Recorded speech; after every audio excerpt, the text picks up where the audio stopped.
Hey, welcome back, and today we're tackling cheesecake.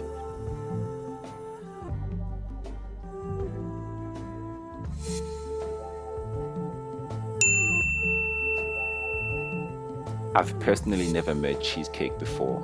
Recently found out that it's my mom's favorite dessert, and my daughter also has taken a liking to cheesecake. So I thought, since it was her birthday, why not make it for her? I must say I was a little bit nervous before starting this because I've never made anything like this before, so we gave it a shot. Crumb your biscuits, add butter and a pinch of salt. Your biscuit will still turn out to be brittle, but that's okay. You want to have enough butter in there to hold it together, but not more butter than what you need.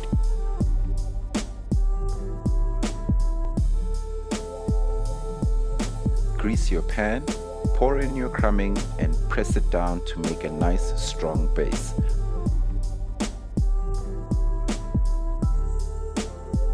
I used the glass for this. It took a little bit of time, so be patient, take your time, and it'll come together at the end. It feels a little bit thin when you're doing it, but I promise you the ratios are right. Working with food is always an act of love, so some things will require you to be a little bit more patient, but take this time in and use it as a little bit of a meditative moment to do a process slowly, get it right, and should you fail, you'll know that you gave it your best. But this was kind of satisfying, as the kids say.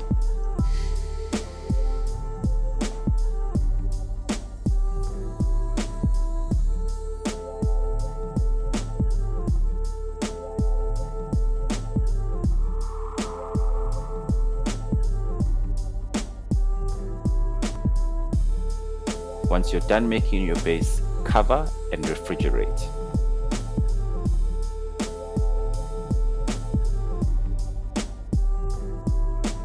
When it comes to the cheese for cheesecake, I've found that you want to use a full cream cheese. You don't want to be going for anything that's fat-free or fat-reduced, because I find that it doesn't hold together and it will split when you start mixing it together. We went in there with some lime juice, pinch of salt, and some vanilla essence.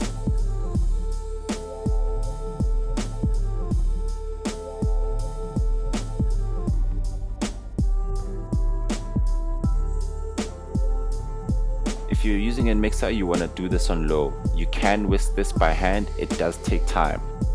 I've found that I started by mixing things by hand and it was a very incorporated way of baking. You really engage with your food as you're making it, so don't worry if you're doing this by hand. It's just I've got experience now and we have a mixer.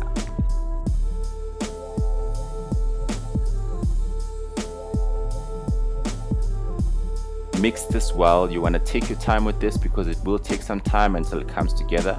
Scrape the edges of your bowl as you go along.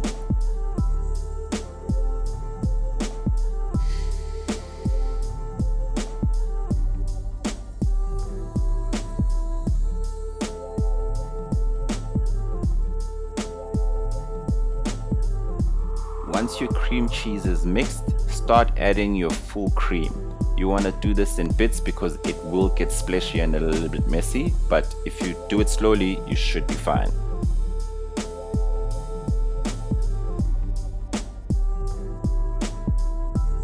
I poured mine slowly, and then the last one I switched the machine off and poured a little bit more. It didn't make it any less messy, so it'll splash anyway, don't worry about that. We always clean up afterwards. Mix and incorporate this well, again remembering to scrape the sides of your bowl because you want this to be well mixed by the time you pour it onto your base.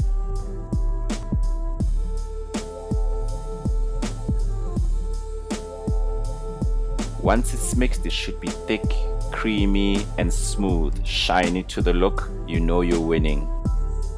I was very happy with this result. I could feel that we're at the end now because really all we have to do is pour this onto our base, make it nice and smooth on the top, refrigerate and hope for the best. I was really pinching myself here, wondering if this was going to set, but it's part of the journey. You really have to trust the process, and if you've done everything right, you can be confident that it's going to come out just the way that you planned to, or at least close.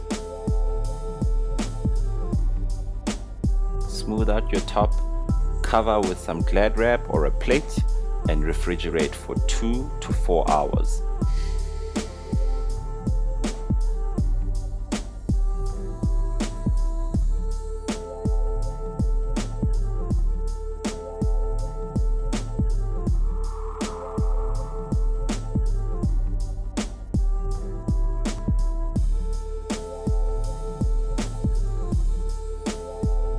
There you go.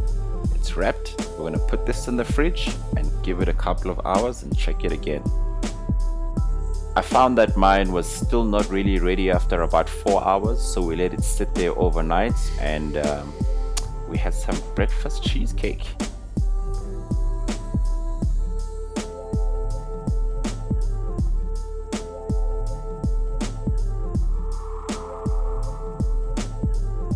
Look at that, we did it. It was solid, it's set, everything looks good, the crumbing looks beautiful. It really set quite nicely. Like I said, when you make it, it's gonna feel a little bit loose, but once it refrigerates, that butter's gonna set in there and it's gonna be a beautiful crumb to a nice, smooth, creamy cheesecake. Needless to say, everybody enjoyed this cheesecake. You can top your cheesecake off with some raspberry, some chocolate, some fresh fruit. There's many different things that you can do, but it's all up to you. I made mine nice and clean because it was my first time and I just wanted to make sure I have the process right. In future, we'll play with some nice things and maybe we'll share that as well. Thank you for watching. We've got some good news coming up for you. We are working on opening a home bakery, so you could be getting some of our sweet treats right to your door. Let us know if you like our bakes, and if you think that you would be interested in getting orders from us. Please like and follow our videos because it really inspires us, and also we're hoping that it'll help us build a budget to get some extra equipment and packaging and all those cool things that we'll need. We're really looking forward to your support. Thank you for watching our videos. If you've made it this far, please double check if you've liked and subscribed. Let us know if you'd like to see anything from our table. We can experiment, we can make the easy stuff and the hard stuff. We're always here for you. Thank you for watching.